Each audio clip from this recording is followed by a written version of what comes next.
तो देखिए स्टूडेंट्स, आज जो अपन टॉपिक ले रहे हैं वो जॉन स्टुअर्ट मिल का ले रहे हैं। ये भी बहुत बढ़िया राइटर हुए हैं और उनके बारे में फ्रीक्वेंटली क्वेश्चन जो है वो पूछा जाता है।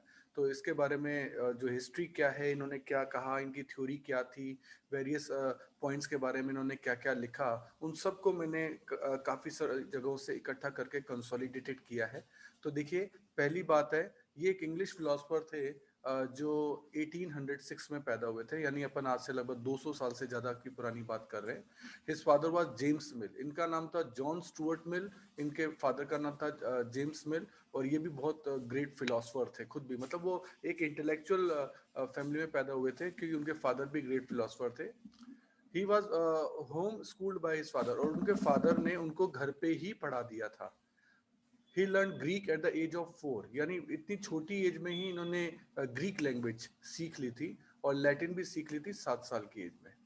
Bye the age of 13 he had learn equivalent to any college graduate, यानी कॉलेज ग्रेजुएट के बराबर तो ये 13 साल की एज में सीख चुके थे।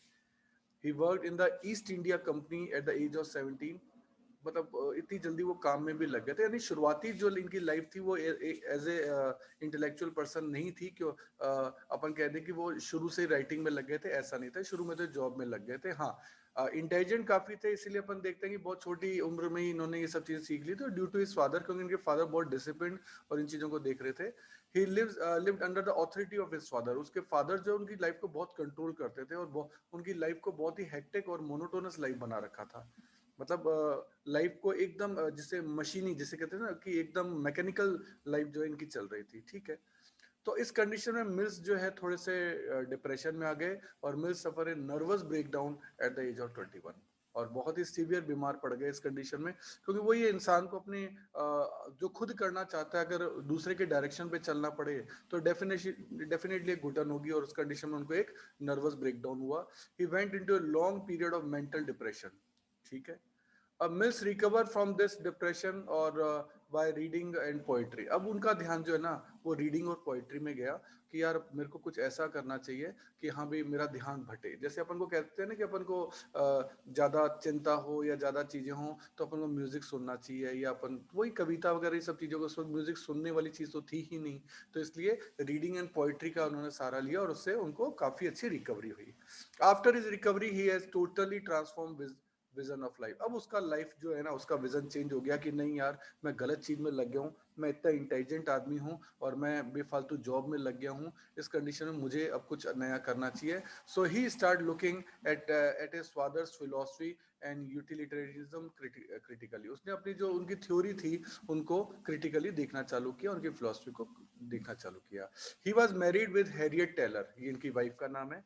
Harriet Taylor had a huge intellectual influence on JS Mill, और वो बहुत इंटेलिजेंट थी खुद भी और खुद राइटर थी। उससे जेएस मिल को बहुत इन्फ्लुएंस मिला और उनकी भी इच्छा हुई कि मैं भी इस फील्ड के अंदर आऊं। तो देखिए जो उनकी वाइफ थी उन्होंने भी बुक्स लिखी थी, द लिबर्टी 1859 में, द सब्जेक्शन ऑफ वुमेन 1869 में, the consideration on representative government 1861 में, एंड यूटिलिटेरियनिज्म 1863 में। Then Mills modification of Bentham, उन्होंने क्या किया यार, मैं जो इनके कुछ थ्योरीज हैं इनके लिए मैं कुछ रीडिफाइन करना चाहता हूँ, तो इन्होंने मॉडिफिकेशन चालू किए। Mills idea of individuals liberty the harm principal, इन्होंने बुक लिखी इंडिविजुअल्स की लिबर्टी पर, कि उस वक्त गवर्नमेंट के बहुत ज्यादा रेस्ट्रिक्शंस थे और उन सब चीजों पे, तो इन्होंने एक बुक भी लिखी थी। Mills view on the representative democracy, उन्होंने डेमोक्रेसी के ऊपर अपने व्यूज दिए। Mills views on the rights of women, अपने क्योंकि वो अपनी वाइफ से बहुत ज्यादा इन्फ्लुएंस था तो उसने राइट्स ऑफ वुमेन के ऊपर भी अपने व्यूज जो है वो देने चालू किए। He divide his work in 5 parts. अब इसने अपने इकोनॉमिक्स के पॉइंट ऑफ व्यू से जब उन्होंने व्यू दिए तो उन्होंने वर्क को 5 पार्ट में बांटा: production, distribution, exchange, impact of progress of society on products and production and distribution, की प्रोडक्शन और डिस्ट्रीब्यूशन का प्रोग्रेस पे क्या फर्क पड़ता है, and influence of the state, यानी गवर्नमेंट का इन्फ्लुएंस। अब पांचों पॉइंट्स को एक एक करके अपन डिस्कस करेंगे, क्योंकि यहीं से बेसिकली इनका टॉपिक चालू होता है कि इन्होंने अपनी पूरी थ्योरी को इकोनॉमिक्स के पॉइंट ऑफ व्यू से जो 5 पार्ट्स में बांटा था, हम एक एक पार्ट को बारी बारी से लेंगे। नंबर 1 है production.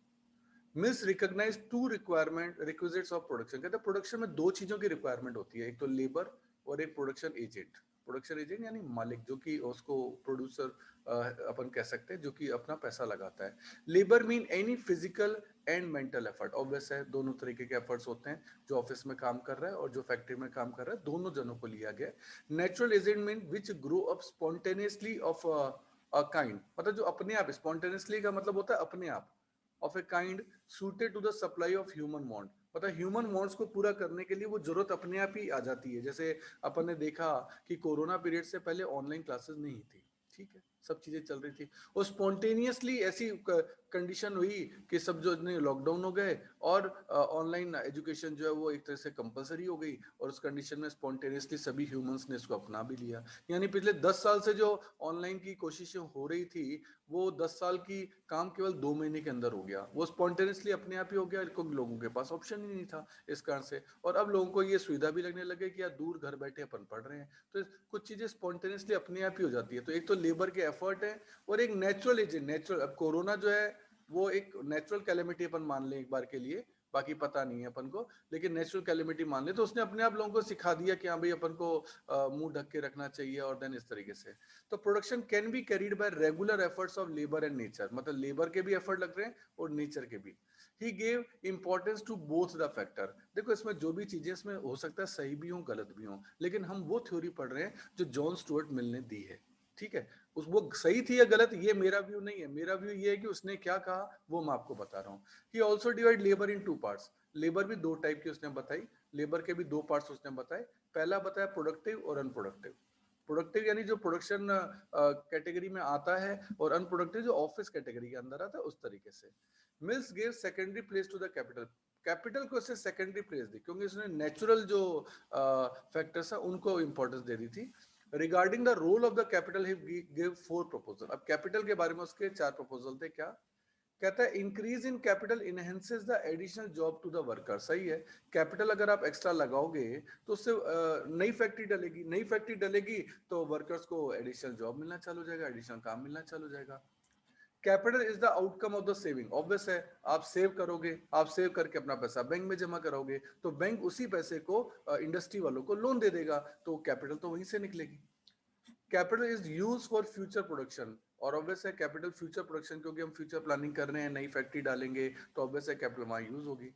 And capital give support to labour and employ them. Obvious है, नई फैक्ट्री डलेगी तो लेबर के लिए सपोर्ट आ जाएगा कि अब वो जो भी एडिशनल लेबर जुड़ रही है, नए जन उनकी फील्ड में आ रहे हैं, उनको भी जॉब मिलेगी। तो ये उन्होंने कैपिटल के बारे में अपने व्यू दिए थे। But Mill does not recognise capital as a productive factor power. उनका जो कैपिटल है वो प्रोडक्टिव पावर नहीं, उन्होंने दो ही चीजों को इंपॉर्टेंस दी थी, ध्यान देना, एक नेचुरल फैक्टर्स, नेचुरल पावर्स, और दूसरा लेबर। फिर उन्होंने कहा productive efficiency of labour depend on, कहते हैं उनकी जो प्रोडक्टिव एफिशिएंसी किसकी, लेबर की, जो काम कर रही है वो उसका स्किल कैसा है, उसका नॉलेज कैसा है, उसका मॉरल ट्रस्टवर्दीनेस कैसी है, स्केल ऑफ प्रोडक्शन वो किस लेवल पे काम कर रहा है, और डिवीजन ऑफ लेबर। तो ये सब चीजों से, डिवीजन ऑफ लेबर हम जानते हैं कि काम को बांट देना, जैसे एक बैंक के अंदर अपन देखते हैं काम बटे हुए हैं, यहाँ कैश जमा होगा, यहाँ से कैश निकलेगा, यहाँ से लॉकर की फैसिलिटी अवेलेबल होगी, यहाँ से अदर एडमिनिस्ट्रेटिव सर्विसेज हैं, तो वो सब चीजें डिवीजन ऑफ लेबर में आ जाती है। तो ये सब चीजें लेबर के अंदर होनी चाहिए। एक डॉक्ट्रिन ऑफ पॉपुलेशन है, पॉपुलेशन के बारे में भी उन्होंने अपने व्यू दिए। He followed Malthusian theory of population. अब मॉल्थेसियन थ्योरी के लिए वैसे एक अलग से वीडियो है, लेकिन थोड़ा सा मैं आपको बता देता हूँ अगर आपने नहीं देखा है। मॉल्थेसियन थ्योरी, एक मॉल्थेसियन भी एक राइटर हुए हैं जिन्होंने पॉपुलेशन के बारे में अपने व्यू दिए थे कि भाई पॉपुलेशन जो है वो बहुत तेजी से बढ़ रही है, जबकि प्रोडक्शन उतनी तेजी से नहीं बढ़ रहा है। अब जब पॉपुलेशन इतनी ज्यादा हो जाएगी कि अर्थ के ऊपर इतना अनाज ही नहीं होगा, तो जो नेचर है, मतलब जिसे अपन भगवान कहते हैं, नेचर जो है वो अपने आप पॉपुलेशन को कंट्रोल करेगा। वो कभी अर्थक्वेक ला देगा, वो कभी बाढ़ ला देगा, वो कभी कोरोना जैसी बीमारी ला देगा, जिससे कि पॉपुलेशन कंट्रोल हो जाए। तो ये मॉल्थेसियन की थ्योरी थी कि उन्होंने इसको कहा कि नेचर चेक कर रखता है पॉपुलेशन के ऊपर, वही कंट्रोल करता है, हम कंट्रोल नहीं करते, नेचर खुद चेक करता है। तो उसने भी, जो जॉन स्टुअर्ट था, उसने भी मॉल्थेसियन थ्योरी ऑफ पॉपुलेशन को ही फॉलो किया कि अभी नेचर ही करता है, क्योंकि अपन ने देखा इसकी थ्योरी में कि वो नेचर को बड़ी इंपॉर्टेंस दे रहे हैं। तो इन्होंने पॉपुलेशन के बारे में मॉल्थेसियन थ्योरी को ही फॉलो किया। He insists that poor worker cannot improve their standard of living if they do not control their population. उन्होंने कहा गरीब आदमी अपनी जो पॉपुलेशन बहुत ज्यादा बढ़ा रहे हैं उससे उनका स्टैंडर्ड ऑफ लिविंग कभी इंप्रूव नहीं हो सकता। भाई वो 4 जनों के परिवार को तो अच्छी लिविंग दे सकता है, लेकिन 8 जनों के परिवार को कैसे वो पढ़ाएगा, कैसे वो खिलाएगा? तो वो अच्छी लिविंग उनको नहीं दे सकता। He wanted to interfere by the government in this. वो चाहता था कि गवर्नमेंट इसमें इंटरफेयर करे, यानी वो लोगों को समझाए कि हाँ भाई पॉपुलेशन जो है बहुत ज्यादा नहीं होनी चाहिए, अगर ज्यादा होगी मतलब सोचो ये इसने 1800 के आसपास सोच ली, 1805 में पैदा हुआ तो अपन सोच लेते 1850 के आसपास इसने बातें सोच ली थी कि हाँ भाई पॉपुलेशन बहुत ज्यादा हो रही है, ऐसा नहीं होना चाहिए, और ये भी मोल्थेसियन थ्योरी को फॉलो करते थे। नेक्स्ट उनका पॉइंट था distribution. The distribution of wealth depend on the law and traditional of the society. कहते हैं लॉ पे एक तो डिपेंड करता है कि हाँ भाई लोगों के पास पैसा कितना होगा, और एक ट्रेडिशन ऑफ द सोसाइटी। अगर अपन देखें कि इंडिया का ट्रेडिशन है कि यहाँ के लोग, अपन अपने पेरेंट्स की बात ही कर लें तो हमारा ट्रेडिशन ये है कि नहीं यार 20-25% पैसा तो अपन को सेव करना ही करना है, आगे बच्चों के काम आएगा, बुरे वक्त में काम आएगा, तो हमारा सेविंग का ट्रेंड रहता है। यही हम यूरोपियन और अमेरिकन कंट्रीज को देखते हैं तो वो तो वीकली गेट करते हैं, और उनकी कोशिश ये रहती है कि 5 दिन में जो कमाया वो हम फ्राइडे और सैटरडे को खर्च कर दें। तो डेफिनेटली उनका जो ट्रेडिशन और सोसाइटी है वो अलग है, वो बच्चों के लिए सेव करना नहीं चाहते, उनके पास तो जैसे ही रुपए पैसे जमा हुए वो घूमने निकल जाते हैं। तो वही ट्रेडिशनल सोसाइटी उनका ही है। और हमारे यहाँ माँ बाप क्या बचा रहे हैं, क्या कि बच्चों पे, और बच्चे खर्च कर देते हैं लेकिन माँ बाप अपने ऊपर खर्च नहीं करते। ऐसा अपन अपने घरों में देखते भी हैं। तो राइट ऑफ प्राइवेट प्रॉपर्टी कहता है it is not useful and desirable, यानी ये थोड़े से कम्युनिस्ट थे। कम्युनिस्ट विचारधारा यही होती है कि प्राइवेट प्रॉपर्टी नहीं होनी चाहिए, सारी प्रॉपर्टी के ऊपर गवर्नमेंट का अधिकार होना चाहिए, और गवर्नमेंट इसको तय करेगी किसके पास कितनी प्रॉपर्टी होनी चाहिए। तो ये कहते हैं प्राइवेट प्रॉपर्टी नहीं होनी चाहिए, मतलब सभी प्रॉपर्टीज पे जितनी भी राइट्स हैं वो सारे गवर्नमेंट के होने चाहिए। वेजेस के लिए क्या कहा, Mill has expounded the wage fund theory. अब वेज फंड थ्योरी क्या है ये अलग से फिर पॉइंट है, लेकिन थोड़ा सा मैं बता देता हूं। Veg will decided by the demand and supply power, यानी ये डिमांड है और ये सप्लाई है, जहां ये इंटरसेक्ट होंगे वहां ई पॉइंट आ जाएगा, वहां आपकी वेजेस की प्राइसिंग तय हो जाएगी। तो ये कहता है कि वेजेस जो है ना वो डिमांड एंड सप्लाई पे डिपेंड करती है, ये कोई तय नहीं करता। He stated that the population of workers should be restricted. मोल्थस की थ्योरी है कि यार पॉपुलेशन ज्यादा नहीं होनी चाहिए, क्योंकि अगर पॉपुलेशन ज्यादा होगी तो खूब सारी लेबर हो जाएगी, बहुत सारे लोग बेरोजगार रहेंगे, तो ऑब्वियस है वेज अपने आप ही कम रहेगी। तो इसने कहा कि नहीं यार, अगर वेजेस बढ़ानी है ना तो पॉपुलेशन कम हो, जब मार्केट में मजदूरी कम होंगे और लोगों को काम कराना है तो ज्यादा मजदूरी देके कराना ही पड़ेगा। if they want better wages, अगर वो ज्यादा अच्छी वेजेस चाहते हैं तो उनकी पॉपुलेशन रेस्ट्रिक्टेड रहनी चाहिए, अदरवाइज उनको ज्यादा अच्छी वेजेस कभी नहीं मिल पाएगी। He stated that only a permanent change in the price of goods and gains may affect wages. कहता कोई परमानेंट चेंजेस हो, मतलब एक तो फ्लक्चुएशन होता है, अचानक अप डाउन हो जाए, का उससे कोई फर्क नहीं पड़ता। आपका जो परमानेंट चेंजेस जो होते हैं ना वही वेजेस को इफेक्ट कर सकते हैं, अदरवाइज नहीं करेंगे। He suggests the following point to improve the condition of labor. अब लेबर के लिए उसकी क्या थ्योरी थी, कहता है their marriages should be restricted, मतलब एक से ज्यादा शादियां कई कल्चर्स में कर सकते हैं, इंडिया में तो नहीं है पर बाकी कई कंट्रीज में उसमें कोई रेस्ट्रिक्शन नहीं है। तो वो कहता है कि नहीं ये रेस्ट्रिक्ट होनी चाहिए क्योंकि इससे ज्यादा बच्चे पैदा होंगे तो दिक्कत आएगी। Small plot of land should be, लोगों को घर ही छोटे देने चाहिए, उसने पहले ही कहता है प्राइवेट प्रॉपर्टी का राइट होता ही नहीं है, यानी गवर्नमेंट जो दे उनको एक छोटा साइज का घर ही दे, तो ज्यादा बड़ा देगा तो ऑब्वियस है उसके पास बड़ी फैमिली मेंटेन करने का अपॉर्चुनिटी आ जाएगा, तो फिर तो ज्यादा बड़ी फैमिली रखेगा। जब घर ही छोटा होगा तो ऑब्वियस है वो बच्चे उतने ही पैदा करेगा। देन कंपलसरी एजुकेशन, अब एजुकेशन सबको दी जानी चाहिए, तो ऑब्वियस है ज्यादा बच्चे होंगे तो सबको एजुकेशन नहीं दे पाएगा। यानी कुल मिलाकर वो पॉपुलेशन को रेस्ट्रिक्ट करना चाहता था कि पॉपुलेशन कम होगी, मजदूर कम होंगे तभी वेजेस बढ़ सकती है, अदरवाइज वेजेस नहीं बढ़ सकती, ऐसा उसका मानना था। And rehabilitation of agriculture labour force, labour जो फोर्स है एग्रीकल्चर की उसको दूसरी जगह पे रिहेबिलिट करो, शिफ्ट करो उसको, तभी काम होगा। अब इसके कुछ प्रॉफिट हुए।